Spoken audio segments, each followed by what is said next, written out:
Hello, everyone. It's the hardcore legend Mick Foley wishing a nice day to everyone there, right there at True Heel Heat. Yeah.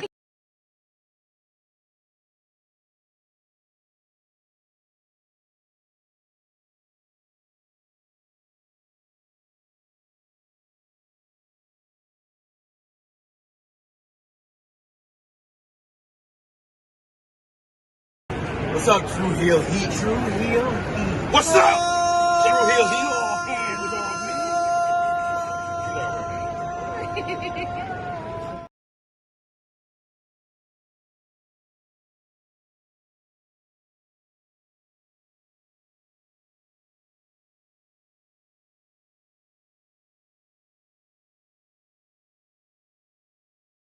me. Rob Van Dam. Listen to True Heel Heat. Pow.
Hello, hello, hello. It is me, your True Heel Phenom SP3.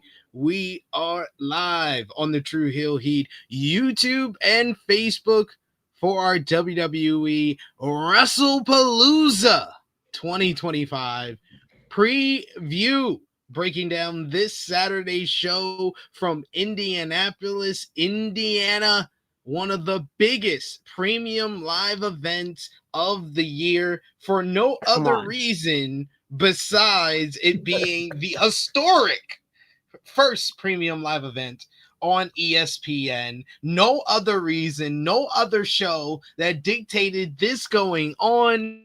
And to discuss this very serious show that has nothing to do with any other show around, we have our favorite person to have on here for pay-per-view PLE previews. She is the co-host of Coexisting over on Fightful Overbooked. She is also the co-host of all of our pay-per-view and PLE previews. You know her for her unfiltered takes and honesty, as always, and beauty. It is Maggie. How are you doing?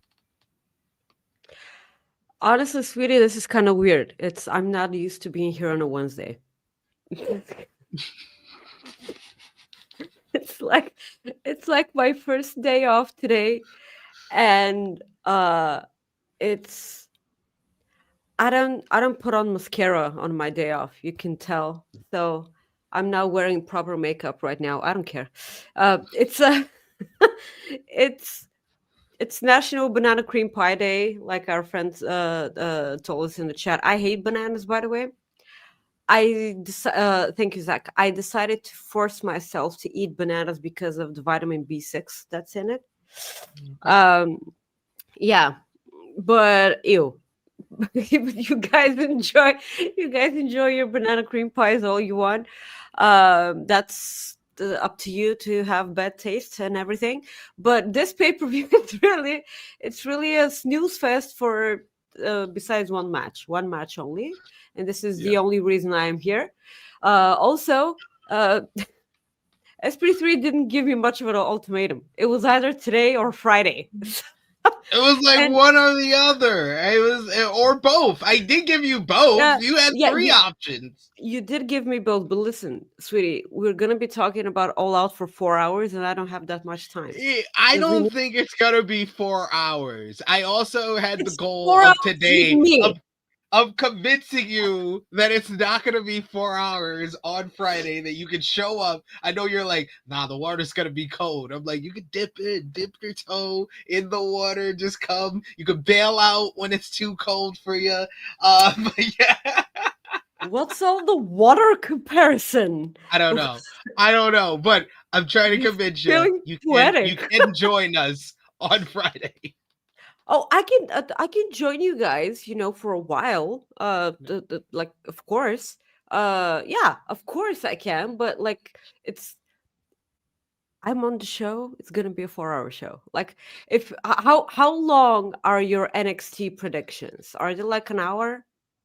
I mean, NXT predictions. Sometimes I'll ask Kate to join me, so we can Mhm. get like an hour, sometimes an hour and a half out of that. Okay, you're getting If 3 hours with me. if I'm doing it by myself, I do like 40, 45 minutes. Yeah, sure, and like that's expected. I never think that I can talk more than 15 minutes about NXT. By the way, before we went live, the entire chat, the only thing they could talk about was NXT. This is weird. Yeah, it This seemed is like that. bizarro Seemed like world. that. We got a Yeah. shout out for Javon Evans. We got Dre, who says NXT was okay. Y'all boy Trick NA. Willie tag teamed with Carmelo, just like I expected. And I Make Beats says that DIY tag match was pretty good, to be fair. Shatter Machine 100% emojis. Yeah. So I'll think about it. seems like, so you're gonna watch NXT Homecoming? Oh, I already watched NXT Homecoming. Nice. What did you think? Disappointing. I'll tell for one reason.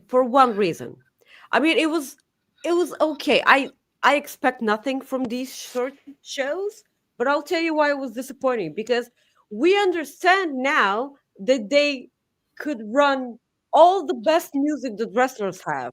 They just decide not to. Yeah. I mean, we got No One Will Survive, we got Rebel Heart. Fuck off for not playing all those themes all the time. I mean, they're right there. I don't care. I just this is why people are starting to get bored out of the Royal Rumble, because we don't know who that fucking person is, guys. We don't know the song. It's so lazy and so lame. Give me a different song. That's all I'm gonna say. No, that's a fair assessment, because Also, DIY's Def Rebel theme is an anti-pop. Yeah. I've talked about this. One of my all-time favorites, and I'm being sarcastic, of course, is New Catch Republic, and then something.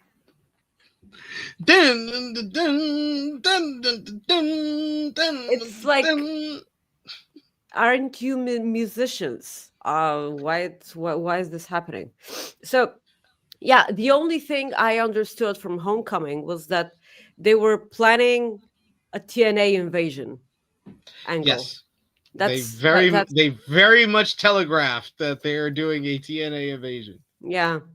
And apparently Joe Hendry is part of NXT and no one told us. I mean, yeah, they just are not acknowledging it at all. No, they're not like, going to say anything. They're he's having a part of the intro. Bobby Roode acknowledge it.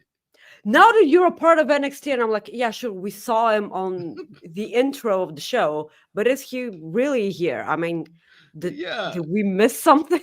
Like, did we miss the announcement Yeah, that he had because signed with there was WWE and he's not on? He's in the middle. I think he's in the middle of a feud with Eric Young, if I'm not mistaken. So I'm gonna go ahead and believe you because I haven't watched TNA in quite some time. But yeah, it's and Dark State. like they mentioned that no one is safe when they debuted it, and we're all so safe now. Montez was able to like make references that he's having issues with Angelo Dawkins Yeah, and talk to and like them, and he didn't get jumped or anything. or anything, and he was like, I wish I was here, I wasn't here alone. And then they immediately cut the camera to Bianca Belair, and I'm like, Yeah, he's will not your alone. wife is here? His wife is in I the mean, front your row, wife is so here. Does she mean nothing to you? like what are we talking about? And no, Dark State is a freaking comedy act apparently It now, is because now he said because you got the target on your big back, and that all they could do is try to stop Cutler James from making a butt joke. yeah, I refer to him as the blonde one because I have no idea what their names are. Um, Cutler James. yeah, Only know that from Alex. LFG. Oh, there you go. You watch all these C tier, content, but it's really not. The C tier content is NXT itself. I'm not. Yes, I actually, this is why me and you are here. I actually said that on Sour Graps last night with Really? I Alice mean, well, there Pulaski. you go. I said the actual C level content on WWE is I don't know. NXT. I don't know why they pretend they're a B plus show. You're not. No, they try to pretend sometimes that this is an A show, and that's what they did with Homecoming by just Oh, glossing yeah. over I'm it sorry. by Yeah, putting main roster people on there. yeah. It's like, and I also have a really important question because let's like in kayfabe, okay? Because like all of these main roster guys coming in to give the NXT guys a pep talk, correct? Yeah. So how do the main roster stars know that they're the only ones giving those certain people pep talk? Why don't we get a shot of someone from the main roster giving an NXT wrestler a pep talk, and then someone barges in from the main roster? Oh, okay. And because like do they talk with each other? Okay, guys, I got Javon Evans. I'll take Joe Hendry. Like, it's like the Big Brother program for yeah. WWE. Like, is it this? Because what if they go, oh, well, because there are a lot of people on the NXT locker room, and apparently only 3 to 4 people got a pep talk. No one else did. Imagine how the other members of the roster are feeling, because like, oh, so apparently you're telling us that main roster people can come to NXT whenever they want, especially now that it's Homecoming, and they just chose not to pep talk me. Oh, okay. And like, I mean, it's kind of hurtful. Just saying. I mean, you're not wrong. You're not wrong. But yes, we appreciate y'all if you're joining us live. Appreciate y'all if you're watching us on demand. Remember to show your appreciation back. The simplest way possible is by dropping a thumbs up on this video. You can also share this video with all your wrestling fans, family, and friends on all your favorite social media platforms. If you are new to the True Heel Heat YouTube channel, hit that subscribe button, hit the bell to stay notified for all the great content here. And of course, sound off in the comment section if you're watching us on demand. Give us your predictions for Wrestlepalooza down there. And if you're watching us live, sound off in the live chat. We love to interact with all of you, hear your thoughts on this Saturday's big show, your predictions, your hot takes, your wildest predictions on what you think is going to go down on the first ever ESPN PLE from WWE with Wrestlepalooza and the 5 big matches that we know are announced for this PLE. And of course, if you're feeling generous, you want to give back to what we do here, you want to show your support to the True Heel Heat YouTube channel, you could do so with a super chat donation. Any dollar amount matters. It goes back to the contributors that you see on screen with us here, and we always appreciate the support. Maggie, you know how we start all of these pay-per-view and PLE previews? 0 to 10, what is your anticipation level for Wrestlepalooza? 5. It's like a solid guys, come on. It's a show called Wrestlepalooza. I don't care about ESPN. I don't get ESPN. I'm from Eastern Europe, guys. Come on. I don't give a crap on which platform it's debuting. I don't care. It's Wrestlepalooza. I mean, it's easy for you. Everything's on Netflix. I miss it. I miss when everything's on Netflix. I got to get my It's really not. VPN. We do not get stuff like this on Netflix in Bulgaria. We don't get that. We have the network. No, we have the network. Oh, you don't get it on Netflix? Oh, you still have WWE Network there? Oh, wow. Yeah, we do. We have the network here. Yeah, I miss WWE Network. I'm jealous now. Yeah, but like the only thing that we get on the network are the pay-per-views. We don't get SmackDown. We don't watch Raw, NXT. We don't get anything else other than pay-per-views. I mean, why should I have the network? If you like the old stuff, if you like the library, I don't care. What? I don't live on fucking nostalgia. The only thing I cared about in the past is here now. And we'll get to talk about her later. But yeah, it's a solid 5, and it was gonna be really, really a lot lower if I didn't have Sunday off.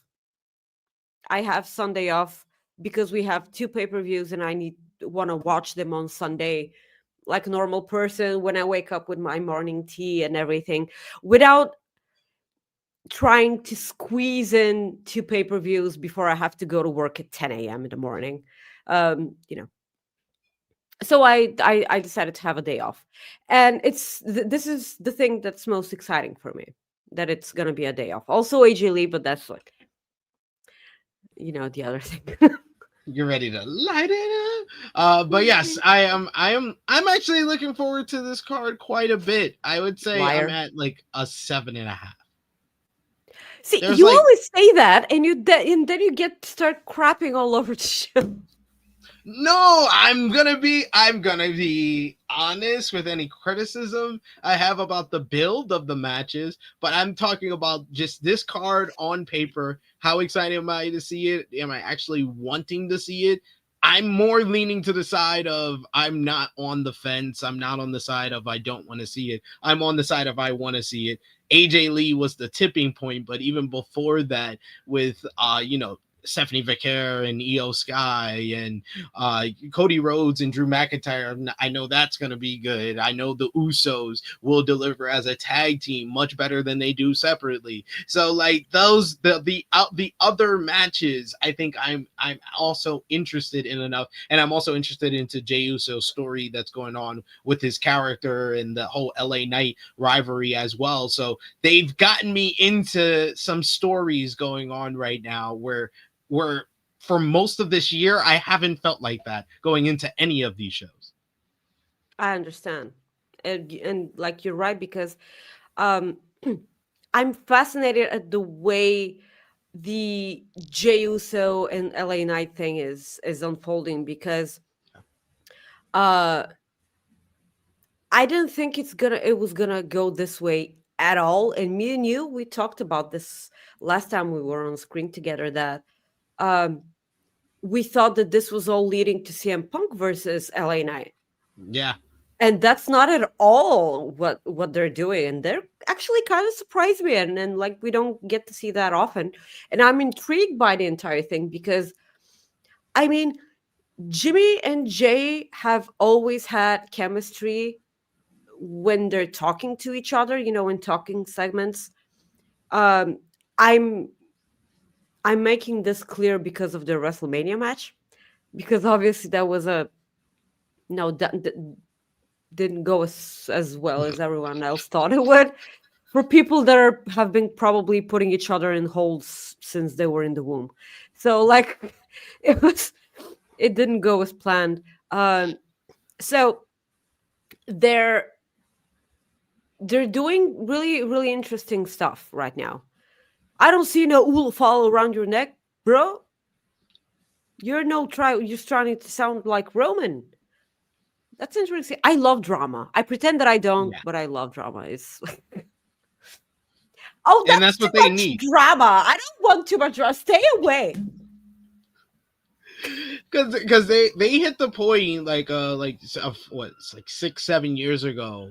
The Usos hit that point where we thought they had hit their kind of apex where Yeah. they were at, because they hit like one level when they got the face paint and they started coming out with the Samoan dance, and they really became one of the best tag teams in the company. Then they hit another level when the Uso Penitentiary and day one ish started with all Yeah. of that hit them to another level. But they did that for a couple of years and they had hit an apex, but it was really kind of the drama, like you're saying, and the emotional storylines and adding layers to their character that got them to an even higher level, where now Jay is an actual bona fide single star and Jimmy Uso is a character that we're at least interested in what he's doing when he's mixing it up with his other family members.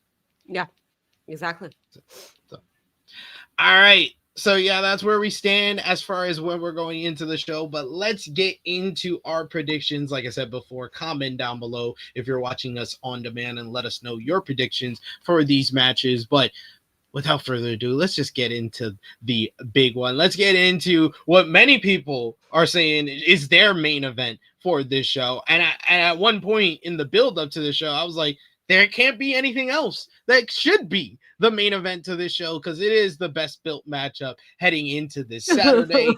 It is the biggest mixed tag team matchup of all time. Seth Rollins and Becky Lynch going up against CM Punk and the returning AJ Lee in her first match since 2015. All of this came together off all of the battles that we've seen in this ongoing war between Seth Rollins and CM Punk. Of course, at SummerSlam, Seth Rollins cashed in Money in the Bank and won the World Heavyweight Championship from Punk, ending his reign just after 5 minutes. The two men were a part of a four-way at Clash in Paris with Jey Uso and LA Knight. It looked like CM Punk was going to pit Seth away in the same fashion that he beat him on the Raw on Netflix premiere. There was no Paul Heyman around after Roman Reigns choked him out with the guillotine choke earlier in the show. There was no Bron stars around because they got kicked out of the building after they injured Roman following that. So it was Seth all alone. It was gonna be a second go to sleep, but Becky Lynch inserted herself. The wife of Seth Rollins came in, low-blowed Punk, cost him the World Heavyweight Championship, helping Seth retain the title, thus Becky joining the Vision, and it led to Punk going face-to-face with Becky slapping the taste out of his mouth, and Punk basically being left with no other choice but to walk away. But going back to Clash in Paris, after the show, on the post-show, Punk saw a sign that said that CM Punk bring back AJ Lee. The post-show, Big E, as well as the panel, they talked about the possibility of AJ Lee stepping in to defend her husband and protect CM Punk from Becky Lynch, who put her hands on him. She put her hands on him again on Monday Night Raw in that great promo exchange. Then we had their promo exchange again on SmackDown in Chicago after Punk teased that he was going to be there. Seth and Becky came out first, started bad-mouthing Chicago. This brought out Punk, who said that if Becky put her hands on him, he's gonna make her regret it. And thus, he opened the door for the return of AJ Lee after a decade's absence.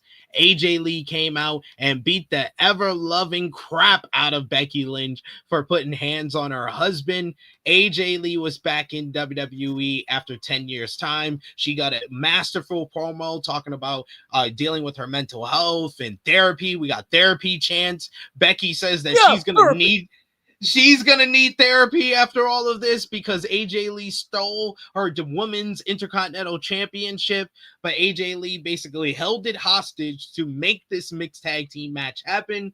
But Becky got the last laugh on AJ when AJ took her first bump in 10 years on Monday Night Raw this week, with Becky delivering the manhandle slam after distracting CM Punk. The build to this has been absolutely masterful. This has felt like the biggest draw heading into this Saturday, the biggest match possible. What have you thought about the build? What have you thought about AJ Lee's return? How excited are you to see her get it on in the ring, and who wins on Saturday? So, guys, if you've been following Rob and I's show for quite some time, and if you have been watching through Heel Heat channel, with me on it, while making predictions, you guys know I am a huge sucker for AJ. Something was missing for these 10 years. I never stopped bragging about the fact that AJ is my absolute favorite. So I will never share this on social media. Only 3 people have seen the photo. So right now, what I'm gonna do, because I took a photo of myself after the debut of AJ Lee, so I'm gonna show it to SP3 now. I'm gonna send to you on Twitter. Please don't show it to anyone, because this is so Okay, I won't. unhinged. Yeah, so unhinged. And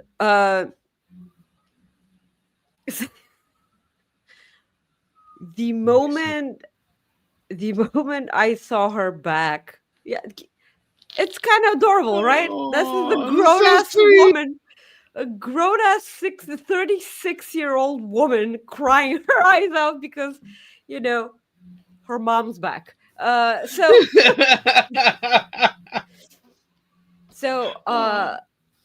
it's like I was so everything that I expected happened with my emotional state. That Friday actually happened. I thought of everything. It didn't hit me harder than I thought. No, I knew exactly how hard it was gonna hit me, and then it did. It's still kind of incredibly surreal because, thank God they didn't touch her music. Thank God. Oh my God. It's like the most girly music ever, and I would never listen to a note of this music if it wasn't for her. I'm not gonna lie. So light it up, light it tonight. Light up the sky. This was my ringtone for 4 years. Oh, For 4 years, this was my ringtone, and then I was like, I'm done putting it out into the universe. She's not coming back, and I, took it down. So I swear on the Bible, guys. I swear on the Bible. This is the match I'm most looking forward to. This is probably one of the reasons I took a day off on Sunday. Probably one of the reasons. Yeah, because I want to watch this at peace. I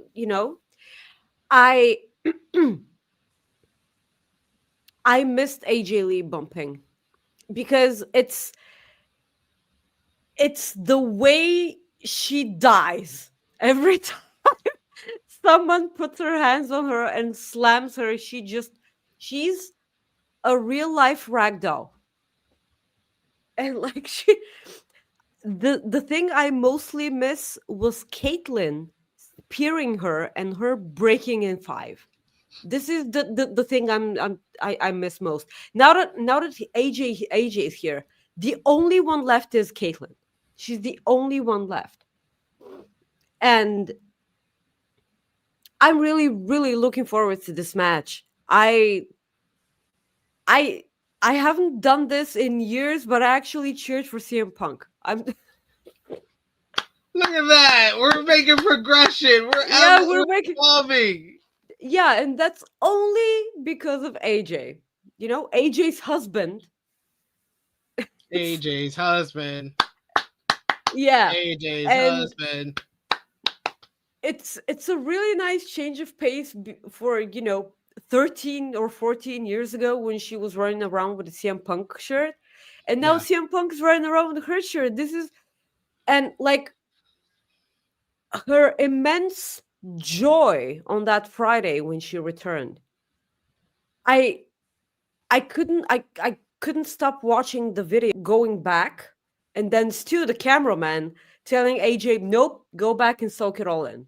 Yeah. Go back, and she's like, "Okay," and then she gets into the ring, and Punk is so fucking proud of her. I can't get enough of this. I love the fact that he's supporting her so much. Bulgarian men will never, okay? No one will do that here. So this is one of the reasons why I couldn't stop crying for like 3 days straight. Um, so I'm so excited about this match. It's, of course, I'm gonna pick AJ and Punk because um, I don't know how, but I'm gonna go ahead and think that AJ Lee is gonna pin or submit Becky, one of the two, or some sorts of shenanigans and everything. But like Punk and AJ were gonna win, and then I suppose that this will lead to a one-on-one match between AJ and Becky, and I don't think AJ should win that. As much as I adore AJ, I don't think she can. There's she can. I mean, she can fight for that United States championship that's no one's talking about because they haven't done anything with it. I They think put it I on Julia and nothing. yeah, they're like, we'll give you a representative. See, story. Yeah. I think with AJ, yeah, I think that she was underappreciated by a lot of people in her absence for what she was able to do. Like she set the foundation for what was the women's revolution. Like she was responsible for that. Her character was She so was important. Like four just the horsewomen. Who? No, fuck off. It yeah, was her. it's her and it's Paige. Like those two Yep. women are Mhm. like the ones that set the foundation for the four horsewomen to build the house that was the women's division of today. Like you need those two before you get to the four horsewomen, period. And I don't think that AJ Lee was appreciated for what she was able to accomplish, her legacy, her mic work. I think that she's one of the best women all time on the mic when it comes to just promo ability. I think that she's in like that top 5 conversation with the likes of Becky Lynch, and I think she's been really damn good in the build up to this matchup. Yeah. CM Punk's been good in the build up to this match. Seth has even been good, and I've been very critical of Seth throughout this heel run. He just refuses to be 100% a heel is my biggest problem, which he still hasn't fixed. But I can tolerate him in the mix of all this star power that he's among. But man, Becky Lynch has just been the star of this whole thing. She's so Like good. She's she's so so good. good. She's so good as a heel. Like I think that she's one of the greatest female wrestlers as a babyface ever, but she might be as a heel as well, and that's very rare. She's in rarefied air, period, of wrestlers who are all-time great as a babyface and all-time great as a heel, for better or worse, for racist or not. Hulk Hogan is in that conversation. Rock is in that conversation. And Becky Lynch is in that conversation. Chris Jericho's another one too. But Becky, she's one Do of the not rare ones. mention Chris Jericho and all of these other wrestlers. Okay, so this is probably the. So apparently AJ didn't finish, didn't start Becky's book, but Becky No. read AJ's book. So this is Yes. really, really good. Um, And you read them both. I haven't, by the way. Oh, okay. I've read AJ's book, But there's an order in which I read all my books. I have a bunch of books that I need to finish before I start Becky's book. I acquired it this year, I guess. Okay. So, by the way, guys, don't forget that AJ Lee, when she had that WrestleMania Vicky Guerrero Invitational thingy on WrestleMania 30, I feel like, if I'm not mistaken, someone, please correct me, but was she the first woman to defend the Divas Championship on WrestleMania? I'm trying to remember correctly, because WrestleMania 29, there was no Divas. I don't think there was a Divas Championship defense. WrestleMania 28, don't think there was a Divas title defense. I think it was a tag team matchup with Beth Phoenix and like Eve Torres, some mismatch of Divas at that time. 27 was 27. I think that was just Snooki was there. Trying to think of any other woman on that show. Don't think so at 27. I know for sure not at 26. I know for sure not at 25, because that was the Miss WrestleMania Battle Royal. So I think you might be right. Yeah. They actually made a pretty big deal about it. And yeah. So it's kind of really, I mean, a lot of people keep forgetting about her, and they were like, she wasn't that good. You know, the bar was low, and that's why all of you think that she was really good. And I'm actually quite excited to see how she blends in with this generation of female talent. I'm really, really excited to see that. Because and ChatGPT just confirmed that, yes, you are right. AJ Lee, first woman to defend God. The Divas Championship at WrestleMania. Thank you. So good. Soak it in. You're like, yes, I was right. Yes. I was right, yeah. Oh, this is so good. But yeah, you got the first woman to defend the Divas Championship at WrestleMania. You got the first woman to win the main event of WrestleMania in this one. I don't think we're going to get that immediate singles matchup immediately after WrestlePalooza. I think the smart move is to do an angle where Becky does, because they already laid it up with the promo segment on Monday, where Becky does in fact injure AJ in front of Punk to kind of heat things up, and maybe that leads to like Seth and Punk in like Hell in a Cell later this year or something like that, and then AJ comes back in like the Royal Rumble, and we do AJ Lee versus Becky Lynch at WrestleMania next year. Mm-hmm. Oh, well, are you trying to say that we're gonna get AJ now and no AJ for 4 months? Yeah.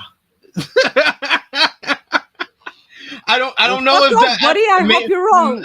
Maybe WWE pulls another pay-per-view out of their ass, but I don't know. What's the reason to have AJ Lee on Crown Jewel? Listen, sweetie, the Royal Rumble will be in Saudi Arabia. Also true.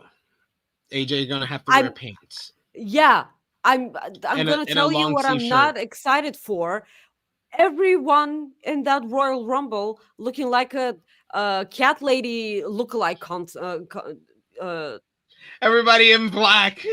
Yeah, I'm not looking forward to that. I low-key don't want AJ to be a part of that, but I also would absolutely totally understand it if she will, because she never said anything about not wanting to go to Saudi. Punk went Saudi.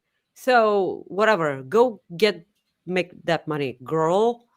But also, I suppose that they're gonna probably make it a really, really big deal, because they're gonna promote the crap out of WrestleMania next year being in Saudi Arabia too. So they gotta do a bunch of stuff. And AJ being a part of that Rumble, I mean, this is the first year that she's been back, and I don't see her missing the match that was not around when she was around. Yeah. And this will be the most women ever in a matchup in Saudi Arabia. yeah, they're gonna want to make that, really, really important leap. So we'll see what happens there. But I do agree with you. Yeah, CM Punk and AJ Lee, they pick up the win here. I've loved the build to this matchup. I think it's the I love best it. build match heading into this Saturday, and it is the main reason why I want to watch the show. This is the only match that gets me 100% excited. All of the matches don't, and this is the only match that gives the 5 star, 5 point Okay. thing. Well, I know another match that I'm 100% excited for because they've basically honey dicked and edged us to the point that we need to see the result of this matchup. Io Sky going one-on-one with Stephanie Vaquer. It's Io versus Stephanie 3 for the vacant WWE Women's World Championship.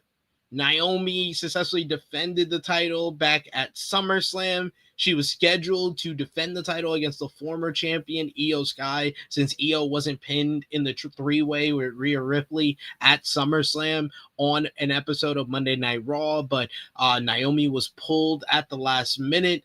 Eventually, the next week, it was revealed Naomi was announced as pregnant and had to relinquish the WWE Women's World Championship.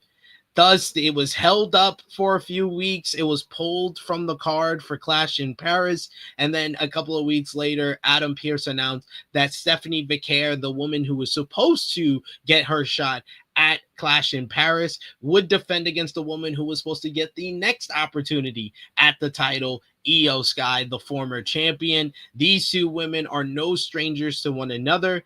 Io and Stephanie faced each other on the Raw after WrestleMania this year, with that match going to a no contest after Julia and Roxanne Perez interfered in the matchup.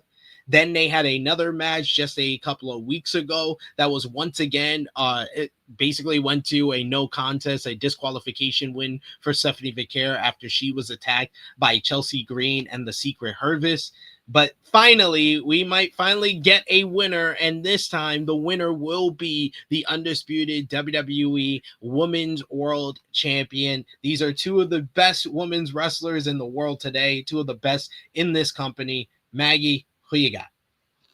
Okay, there are 2 matches on this card that get me really excited.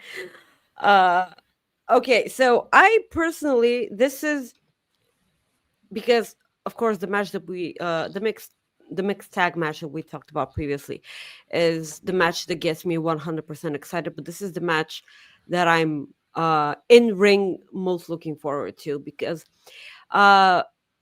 they have faced each other before, but it led to a disqualification. And it was really lame because the match, it was like Indiana Jones, like my face was melting from watching the match because it was so good. And then they ruined everything, and I'm like, okay, so if they don't give this match to us soon, then suck it. But they're but like they decided to give us this match now. So yay.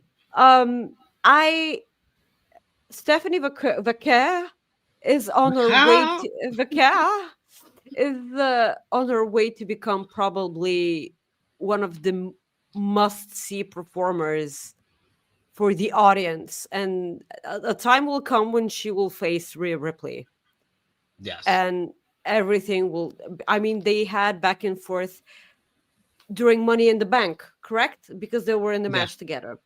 Yeah, and the crowd went wild. So a day will come when will lead to an eventual one-on-one match, and it might be sooner rather than later because I'm actually picking Stephanie Vaquer to win the championship. For me, Io Sky is probably right now the best counter wrestler I have on my television.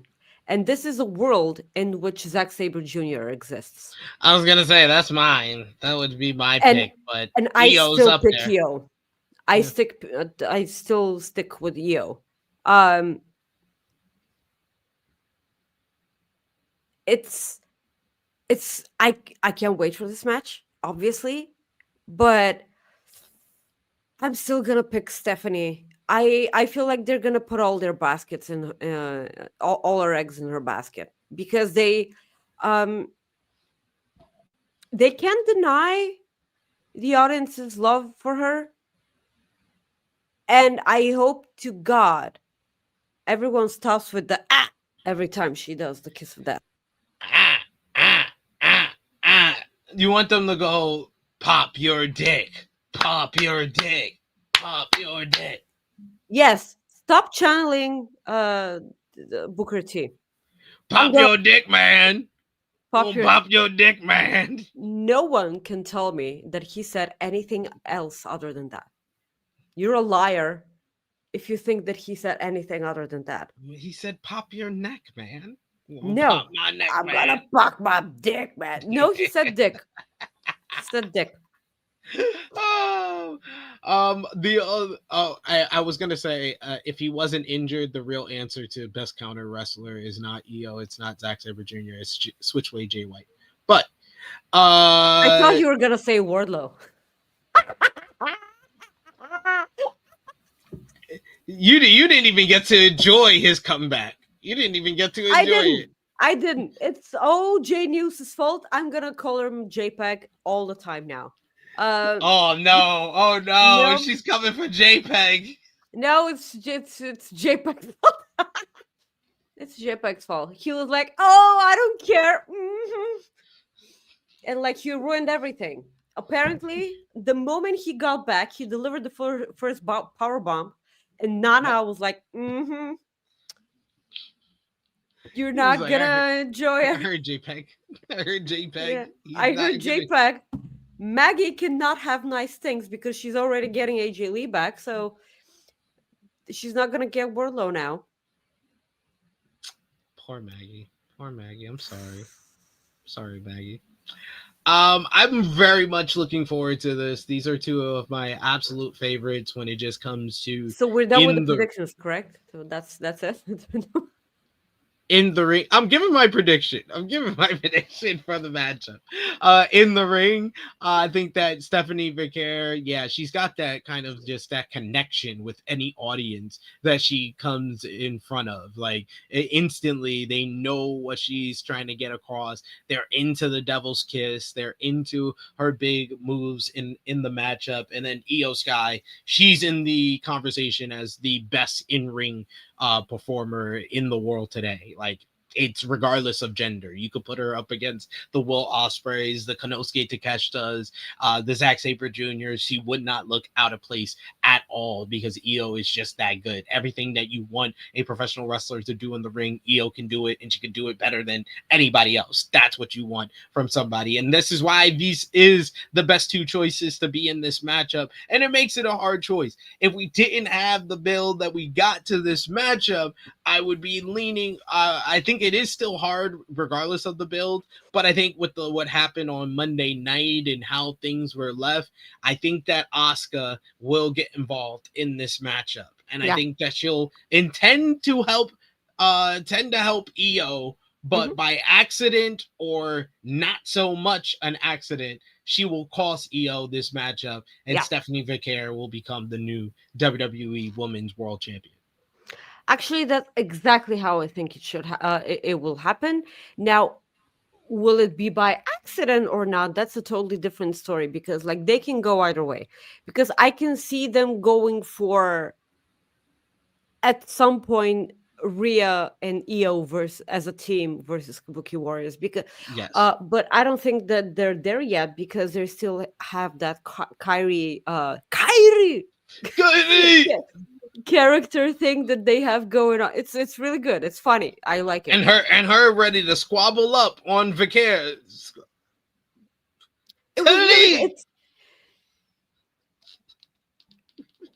I enjoy it. I was entertained by that. And by the way, we have a smart ass in the chat. Lewis said it was either an ice couch or Wardlow Maggie. Damn it, man.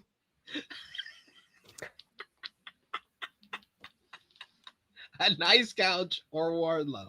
Decisions had to I be could made. have had a nice Okay, I'm not gonna say that. Let's just. I'd rather the Warlow. But no, let's. I think that this has all the potential to be the match of the night. It has Yeah, show stealer absolutely. written all over it. Hmm. All right, let's talk about the reunion of the Usos as Jimmy and Jay will get back together. Their first PLE 2-on-2 tag team matchup since they defeated Roman Reigns and Solo Sikoa back at Money in the Bank 2023. 2 years later, they team up to face the Visions, Braun Breaker and Bronson Reed. It was back at Clash in Paris. Roman Reigns defeated Bronson Reed. Post-match, Roman Reigns choked out Paul Heyman, which caused Braun Breaker to snap.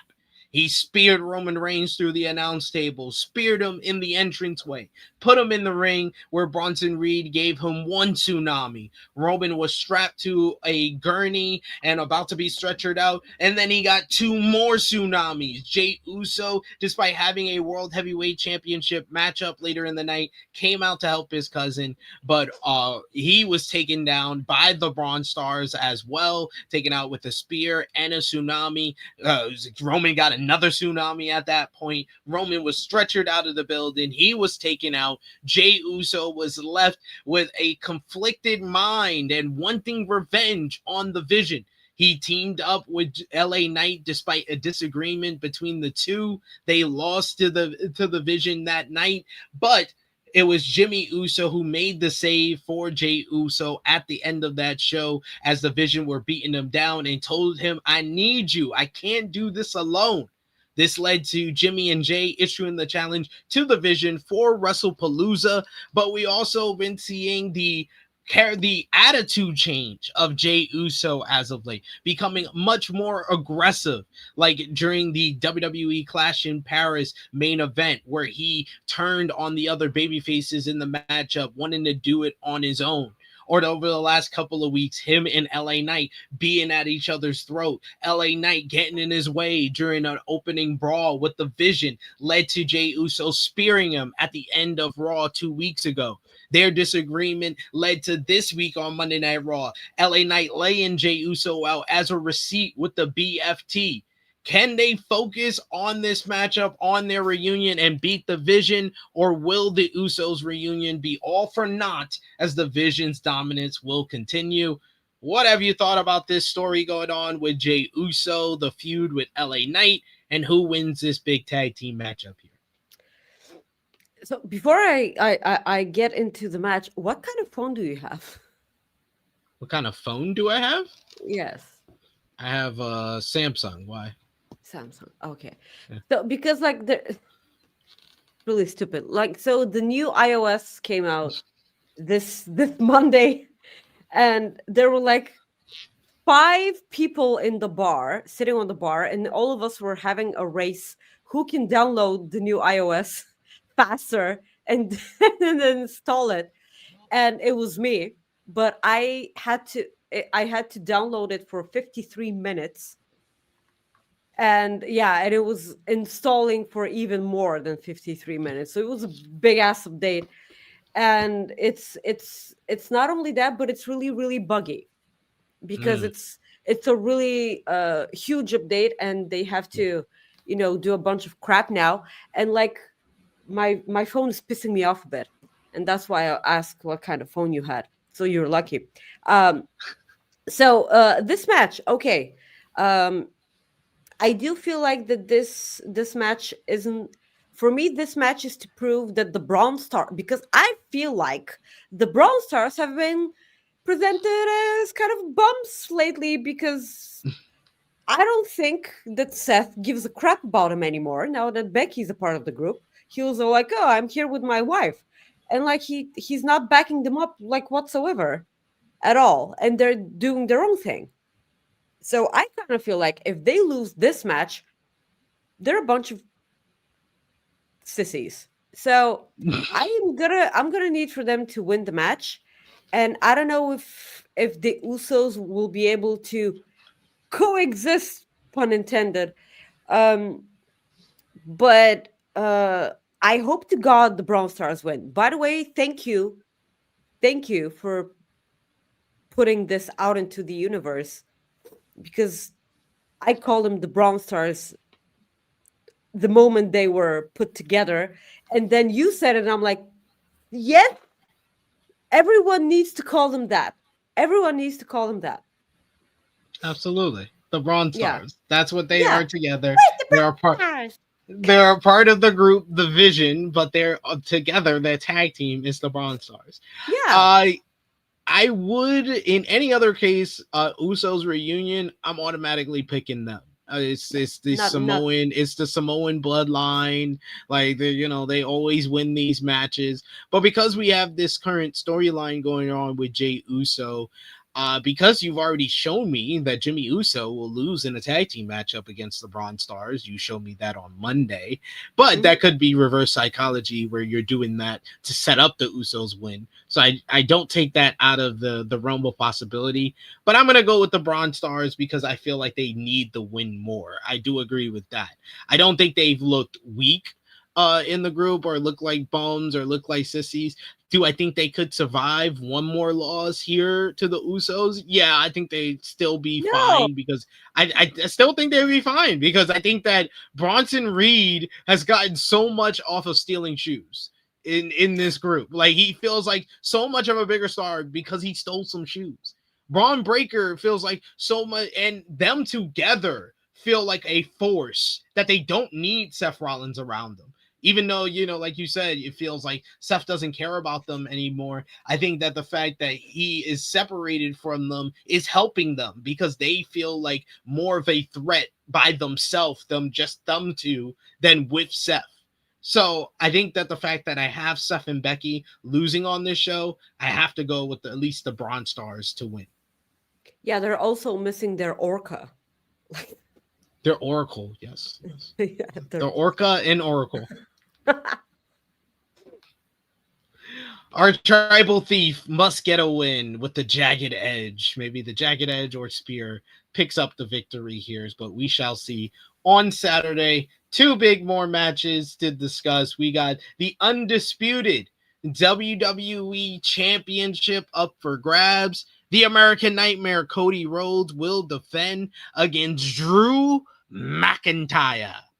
Drew McIntyre attacked Cody Rhodes on the I believe this was the August 8th edition of Friday Night SmackDown, laying Cody out, delivering a Claymore kick that knocked Cody out and into the announce table, the bottom half of the announce table, and Cody was out for weeks. Since then, McIntyre has been talking trash about Cody, saying that Cody is just everything that he was before him. He was the poster boy for WWE. He was the former WWE champion. He was the good old boy who did everything he was told, but he learned, he grew from that, and he evolved into who he is today. So he has to take the WWE championship from Cody for Cody to go through that same process. This led to Randy Orton coming to Cody's defense.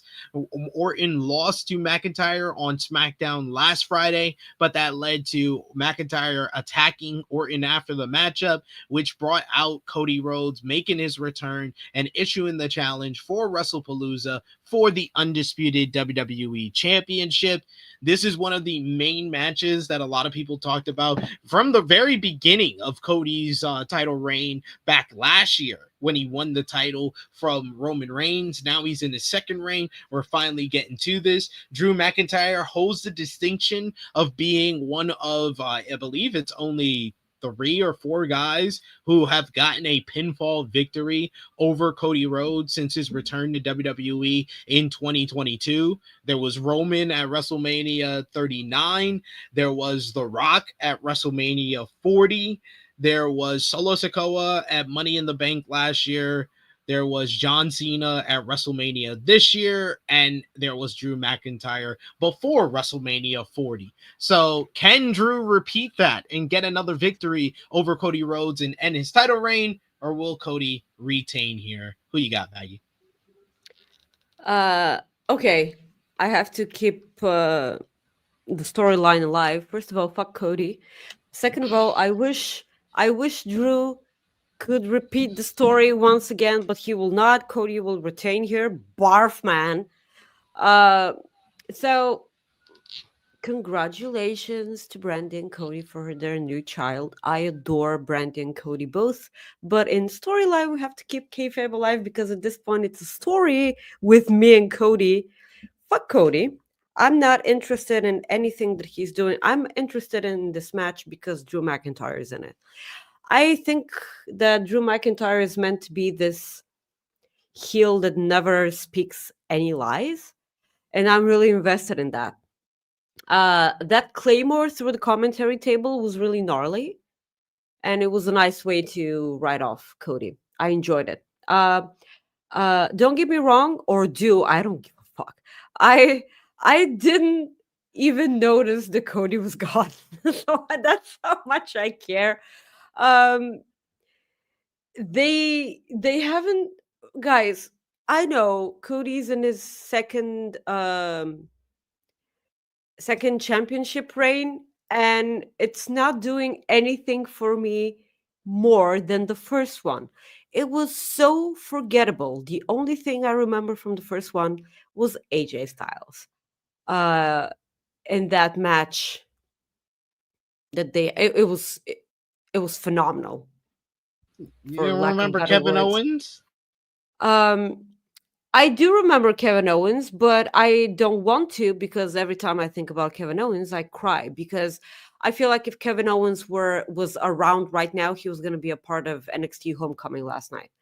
And it's like I the picture of Kevin Owens, the black and white picture of Kevin Owens sitting on top of the ropes on the Yeah. that's I'm going to frame that because it's one of the most iconic pictures ever, wrestling wise. And sure, I remember Kevin Owens, but I remember it because the way that match ended, I hoped that it was going to end with Cody getting a bit of an edge and showing a bit of his dark side, and it didn't, which pissed me even more off. And you know it's just every time, like I remember the AJ Styles match because it was a phenomenal match. I remember the Kevin Owens thing because in my head this was going to lead for something that made Cody interesting, and it fucking didn't. And that's why I'm pissed off, It was man. a great story. It was a great story. You got to look at the Sure, story in I its don't care. No, in a vacuum. In a vacuum, that story was very well told, and they had a fantastic ladder match at Royal okay. Rumble. First of all, stop sucking off Steven Jensen. Stop talking about a storyline. There's no story when it comes to Cody. It's It's it's all about so the story. lame. You don't get it. It's all about the story with Cody Rhodes. It's Okay, all story. then make it an interesting story then, Mm, a captivating story then. that's the key, but we didn't get that far in the book of how to tell a story. I don't think that there's any chance I'll be invested in anything that has to do with Cody's soon. I don't know. I don't know what they're gonna do. I think that probably eventually when they reach the CM Punk thing, because I kind of feel like that's inevitable. And that's solely for the microphone work that they're gonna have. When do you think they're gonna do that? I don't think they're doing that anytime soon. I don't think they're going back to Punk and Exactly. Exactly. Drew anytime soon. Yeah. No. Punk and Cody. Oh, Punk. Oh, I think. Oh, Punk and Cody. I could see that for Mania. I don't Yeah. think Cody has a lot of money matches that we can like be like, oh, that's the one that's gonna be for WrestleMania. Like this time last year, I think people were already talking about John Cena being an option for Cody Yeah. at Yeah. WrestleMania. But like there's no one I think that the person at the top of the list right now for Cody for next year's WrestleMania would be CM Punk. Yeah. Because I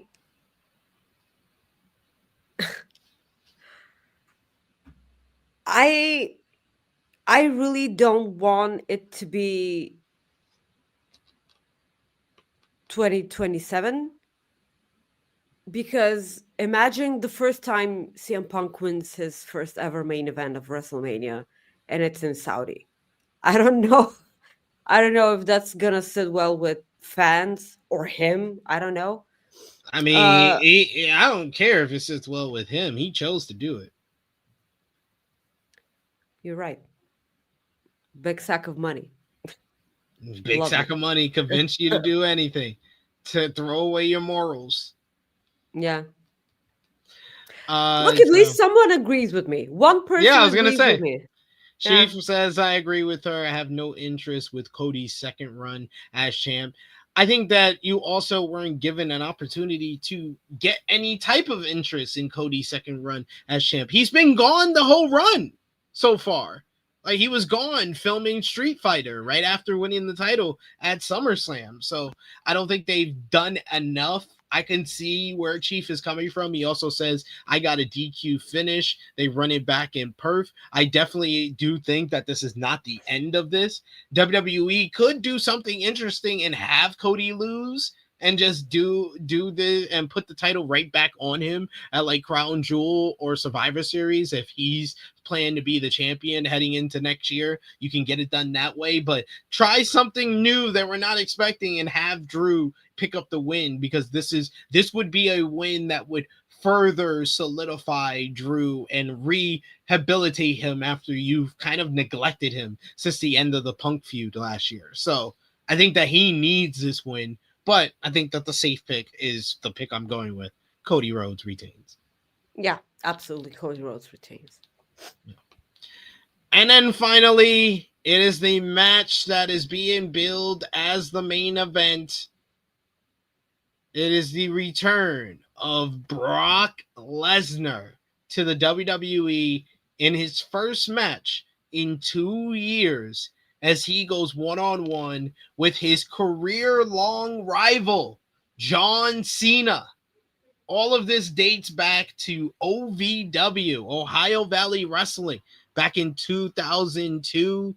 Brock Lesnar, the former NCAA heavyweight champion, collegiate champion, amateur wrestler. John Cena, a lowly kind of journeyman indie wrestler coming into the promotion, a part of this star-studded cast of rookies. But it was Brock who was propelled to superstardom. He came to the main roster and debuted in 2002 and immediately propelled himself to the main event scene, winning the WWE Championship. Cena had more of a slower path, having the ruthless aggression with the big debut against Kurt Angle, but not really finding his footing until he was on the verge of being fired and discovered himself as a rapper and became the Doctor of Thugonomics, became a popular figure in WWE, while Lesnar was sitting at the top, multi-time WWE champion. But the toll of the whole wrestling scene took on Lesnar. He left the business while Cena took the mantle, took the torch, and became the biggest star in WWE.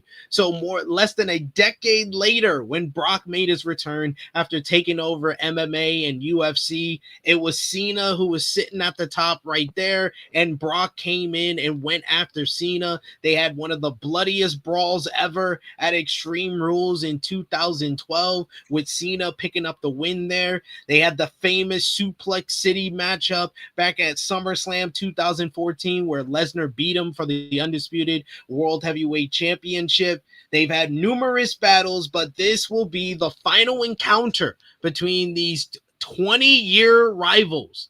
Who wins in this final showdown between Cena and Lesnar? What have you thought about the build since SummerSlam? See, it was Lesnar returning at SummerSlam, attacking Cena. He attacked him again when Cena faced Sami Zayn for the U.S. title a couple of weeks ago on SmackDown. He attacked Cena's poor brother, Ron Cena, on SmackDown last week. And that's pretty much the build of this matchup. So, not much. I had to go back 20 years to get some type of build. Maggie, what have you thought about the build? Who wins on Saturday? I so massively do not care. I know.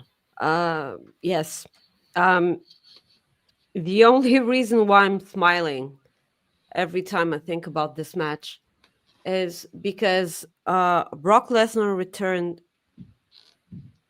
at the SmackDown event that AJ Lee returned also. And after Yes. the end of the night, no one, and I mean no one, was talking about Brock Lesnar. Nope. And this brought me so much joy. So much joy. You have no idea, because Rob and I did the show on Friday. And I wasn't keen on AJ Lee being back on the same night that Brock Lesnar was back. And I was worried about that. And then the next morning, I found out that I shouldn't have been worried, because the return of AJ Lee was something so much bigger than anything that Brock Lesnar is right now. I'm not gonna sit here and pretend that Brock Lesnar wasn't a selling point at some point years ago, because he was a fucking attraction. For some reason, he still is. Not for me though. The guy makes me feel incredibly uneasy and uncomfortable every time that he's on my television. I want to peel off my face every time I see his lobster head. So I'm probably not going to watch this match whatsoever. I don't care. I'm picking John Cena. It's probably going to be John Cena. But I really, really hate what something that I love puts me in a position that where I don't feel comfortable watching it. That's all I'm going to say on the matter, because I was pretty vocal the first time Brock Lesnar came back on our show. I talked about for about 45 minutes about everything. Yeah, so Cena, but ew. It was literally not necessary for Brock Lesnar to come back to WWE. Did Cena's retirement tour need a Brock Lesnar return to make it more interesting? No, not at all. I have to make a remark here. I'm so sorry for interrupting you, but this point has to be made. So when Brock Lesnar returned, do you remember? Triple H was like, I think that John Cena has to have a saying in whatever his last matches were. John Cena brought up Brock Lesnar, and that's why we're giving Brock Lesnar to Cena. We're honoring John Cena. And then it was said that John Cena wanted to fight AJ Styles on his retirement tour, but they said no. And I'm like, which one is it? Yeah. Is it one or the other? Because I was way more pissed that we're getting John Cena versus Brock Lesnar than I was pissed that we were getting Logan Paul versus John Cena, because this was a fresh matchup. At least it was a fresh matchup. We've seen this fucking 14 times already. Yeah, we've seen AJ Styles versus John Cena too. I know. But I want to experience this magic once again. That Royal Rumble 2017 match. Give it to me one last time, and I'm sure that we're not gonna. I don't think AJ Styles is in the cards for John Cena. People like to think that he is, but he did deliver a Styles clash, which leads me to believe that we're not getting that. Only 5 more dates after Saturday. Yeah. Yes. 5 more dates. Yeah, I honestly, as I made the argument a few times over the last couple of months. I think Triple H purposely sabotaged John Cena's retirement tour. Like, that's the only explanation. I don't think he's that dumb or that bad of a booker that he just, it was totally out of his hands. Oh, things just happened. All the other excuses that these Triple H apologists want to make about him. I don't think he's that bad. I actually think that he can be a very effective and serviceable booker. But like that, the only explanation that I would have for someone like that is he purposely screwed over John Cena's retirement tour. Listen, he doesn't want the spotlight, okay? He only wants it for 15 minutes at the start of every important NXT show. And no, every show, period. Yeah. You specified NXT. No, just every. Okay, every big ass, Are you ready? Are you ready? Started What? out in warehouses, and now What if I'm not don't wanna share the thing? Oh, that was Time. that opening segment sucked. Oh God, it was so lame. And William Regal, dude, you don't say the words if you don't mean it. You don't say it just for a pop. Like you say like, it because you're what are we actually going to doing? do the match. No. Here we are. All right, but I think that if I have to pick a winner for this matchup, I gotta go with Cena. It just makes more sense for Cena to win this one. I think that you will just reopen the can of worms of the issues that people have with Brock Lesnar being here by having him beat John Cena at this point. Like, it doesn't help you. Like, this is not a win for him to move forward and be a star for WWE. Yes, Lesnar will be around longer than John Cena, but Lesnar does not need another win over John Cena to be the same star he will be whether he wins or loses. Has Cena ever beaten Brock? Yes, he beat him at Extreme Rules 2012. And that's about it, right? I think that's the only time he beat him. I think he beat him by DQ, but that's the only time he's pinned him. Yeah. So he's going to get his second win, and it will be his historic 100th WWE PLE win. Yeah, so let's kick it up a notch. Let's have Brock Lesnar tap out for the first time of his life, huh? Let's do it. Oh. Let's just do it.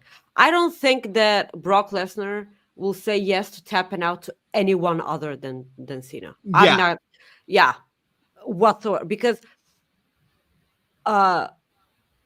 years ago, I was this close to thinking that AJ Styles was gonna tap him out.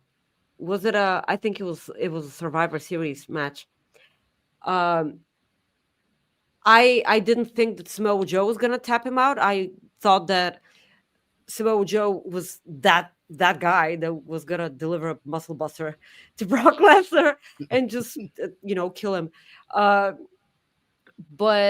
I thought that AJ Styles was gonna tap him out. I really did. But like then, Lesnar pulled out a Lesnar and then started bashing his head slamming his head into the mat, and I'm like, well, don't kill the guy. But that match was pretty good. It was pretty good. And then I thought that Bryan Danielson was gonna tap him out, but then he didn't. It's just, come on, it's time. Let the guy tap out. I mean, Roman Reigns hasn't tapped out. He was Morse coding Paul Heyman. That's what he said. And oh, I love it. But yes, I would love that finish. I would love that finish. And I think that at the end, we'll probably see Lesnar shake hands with Cena or something or another. Or they'll have someone come out to attack John Cena because they don't have a lot of dates to set up who's going to be his next opponent at Crown Jewel. I don't think he's on any Raws between now and I think he's on like maybe one Raw or Smack. No, he's on one Raw. He's only on Raw for the rest of the year because he had his final SmackDown appearance. So I think he's on like maybe one Raw before Crown Jewel. So I think you got to get that out the way. Maybe they do an angle at the end of this match. Yeah.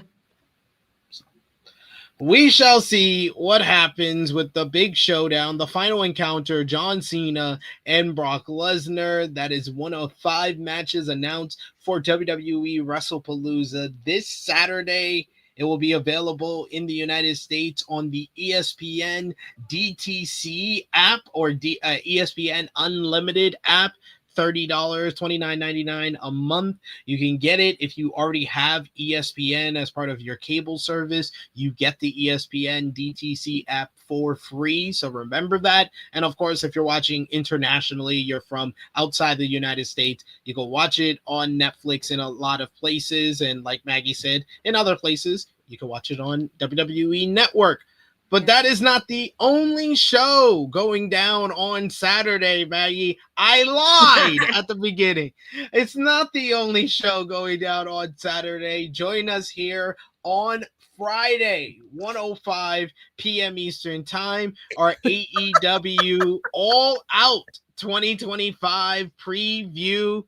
It'll be myself. It'll be J News. We got Benno from the Gravel JPEG. App JPEG and Benno from the Gravel App podcast, and hopefully Maggie as well. Because you see how time efficient we were today? 5 matches, just over an hour. Perfect. Listen, we talked about CM Punk in AJ for 25 minutes. We did. About the one match for 25 and everything else. So, Also, it's an AEW big ass event. It's is gonna be 20 matches. So they already got like 11 announced, so I hope not 20. So we talked about 5 matches in an hour and a half. Yeah. We can do 2 hours. 2 hours tops. But we'll see. That's but what join all us. men say. So it's longer or shorter. God damn it. But thank you as always, Maggie, for joining us. We always appreciate hearing your insight, hearing your takes on everything going on in wrestling. Please let everybody know where they can follow you on social media and when they might see you again. Come on, you don't have me on this show for the insights. You have me here for the drama. Guys, you can follow me on Twitter or X or whatever you guys want to call it, at Maggie_IK. And you can follow me on Instagram at Maggie.IK. If you guys are still doing the Blue Sky thing, you can follow me there on Maggie-IK. You can catch me every Friday at 3 p.m. Eastern on Fightful Overbook for Coexisting with Rob and Maggie. We missed last week. We will be back this Friday. Please subscribe to Fightful Select. It's on Patreon. The easiest $5.99 that you're ever going to spend on wrestling. A lot of scoops. Before pay-per-views, usually a lot of threads about possible spoilers, but there's spoiler signs if you don't want to be bothered with that and everything. Sean's Q&As are always probably one of the most aggregated articles out there. So please get it from the news source. Please support original creators. And that's how we roll. Thank you, Sweetie, so much for having me on the show. Where can people follow you? Always thank you for joining us here. They can follow me on the Twitter machine at TrueHeelSP3. They can follow the gang, Facebook, Twitter, Instagram, TikTok at TrueHeelHeat.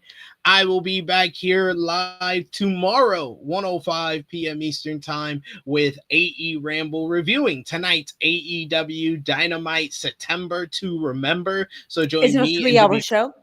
Yes, the 3-hour Dynamite. So join me and Jimmy Macaram for that tomorrow. Friday, we got the All Out preview at 1:05 p.m. Eastern Time. Check out all the great content we had from earlier in the week, like Rated Raw review from Tuesday. Also, check out our AAA WWE World Collide review. That's going to be available for Patreon backers first. Coming up, I believe tomorrow, that's going to be dropping. So you got that to enjoy as well. Saturday, we got the flagship podcast. We got watch parties for AEW All Out and Wrestlepalooza, so join us for that. Sunday, we got a AEW All Out review with myself, Josh, Professor Chris, and J News, so you could join us for that as well. And Wrestlepalooza JPEG. will be reviewing on Monday. And yes, JPEG is the name. But thank you so much to Maggie, and thank you so much to all of you. Drop the thumbs up, comment down below, share it with your friends, and subscribe if you are new. It is me, your True Heel Phenom SP3. This has been our WWE Wrestlepalooza 2025 preview. We are signing off until next time.